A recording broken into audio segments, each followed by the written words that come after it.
I was door knocking on Melrose Place in the Huff neighborhood in July, and I do that because I model with the organizing staff that I work with what door knocking looks like, how to engage people, and also critique how they're doing. And it was a hot July afternoon, and Melrose Place, for those that don't know it, there's like, I was on a block where there was 12 abandoned and vandalized homes. And I come to this home where it looks occupied, so I'm getting excited. I'm with maybe an 18-year-old student, college student who was the relative of the leader who was outdoor knocking as well across the street, Loretta Gaffney.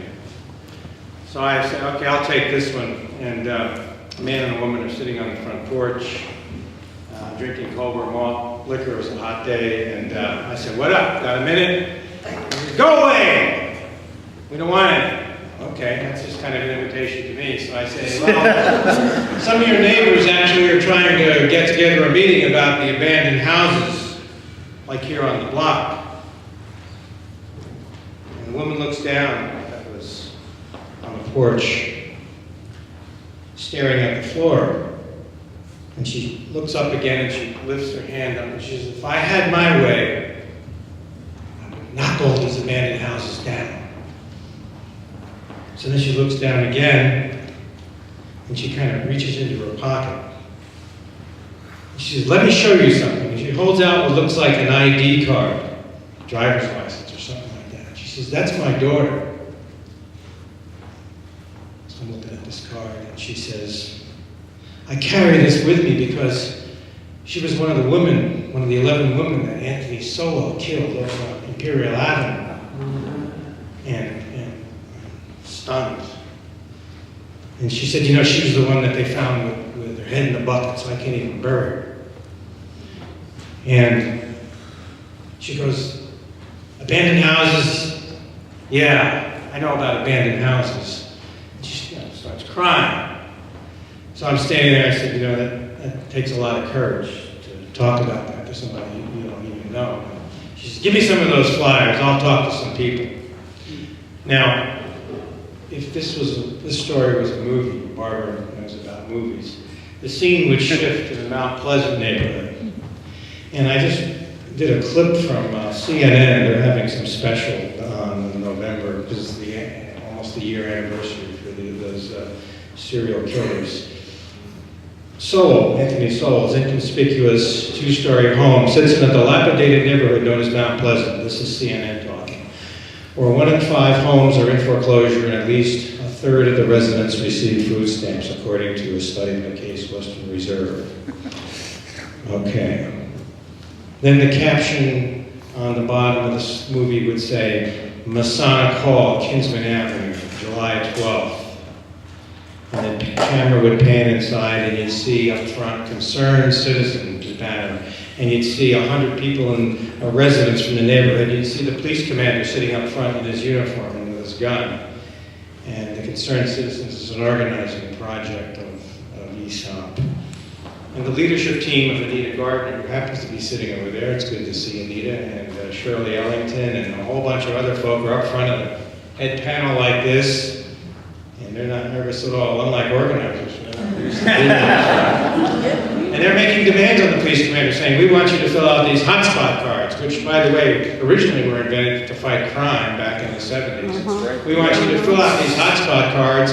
And the commander says, yes, I agree. And he says, in fact, I'm going to put a special number on each one and prioritize them, and I'm going to get back to you before we even get to the demand. And will you get back to us within 30 days? After the meeting, he goes up to Anita and some of the organizers, and he says, I haven't seen anything like this in a long time. You know, the fact that you got people to come out. We've tried to hold meetings, nobody comes out. How did you get these people to come to the meeting?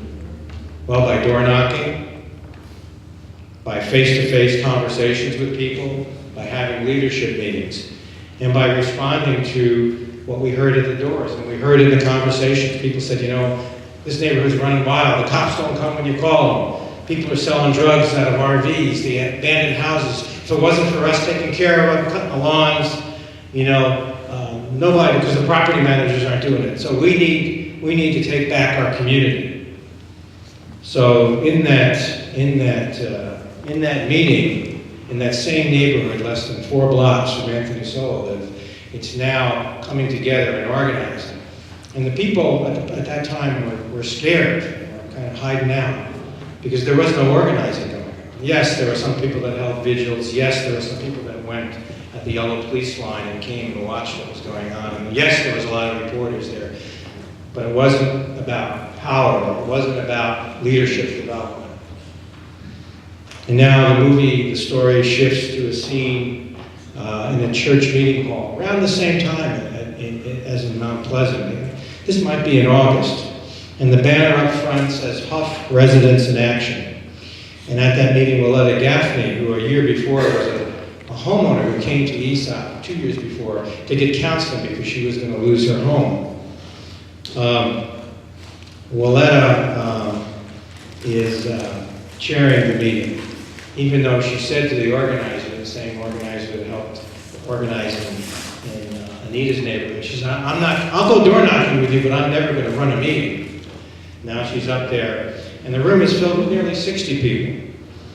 And up front, sitting next to Willetta, is Ed Ripka, who's the head of buildings and housing. So Willetta said, well, we invited Mr. Ripka here tonight because we have so many abandoned properties, and I'm concerned about the one that's next to the school where all our children walk by. And it's not just all the abandoned houses on my block, but it's that house by the school that we want torn down because it affects all our children. And it's right next to the playground.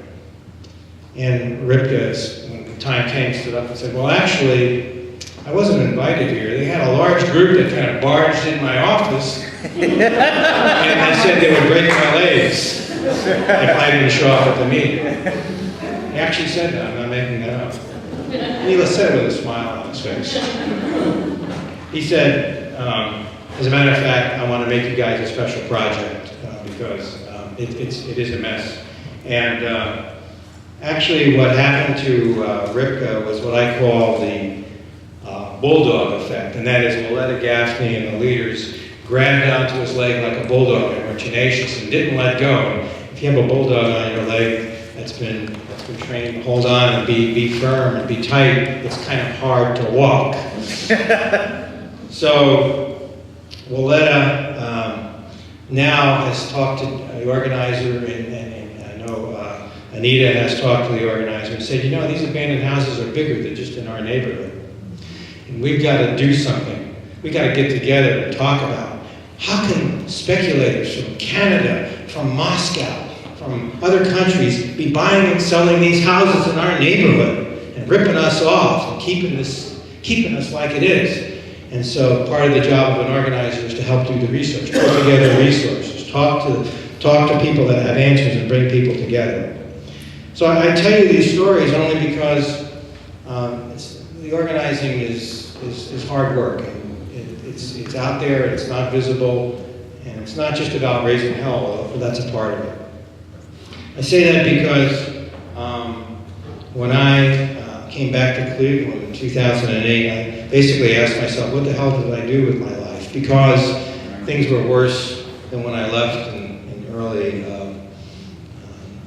1982, I think it was. I came back and I saw more abandoned houses, more poverty, more people hanging on the streets. And I said, what did I do?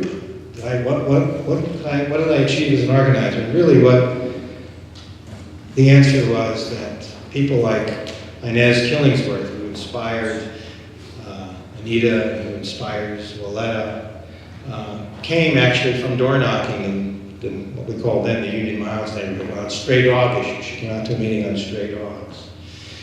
And the woman I worked for in Chicago, Gail Sincata, who you heard about, who was called the mother of CRA, she came out of the door knocking process on overcrowded schools.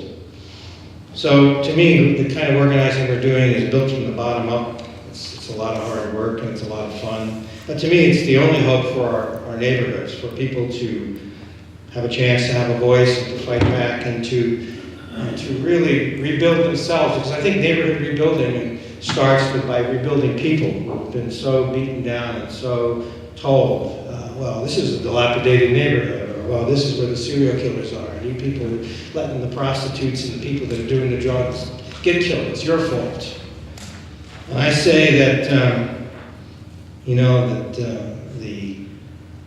what I've seen from grassroots movements is they can make a difference, they can pass national laws, but more importantly, they can rebuild the human spirit.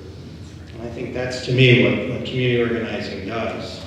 It destroys, to me, the devil that pulls us apart, that doesn't respond to community. It's your problem, stay alone,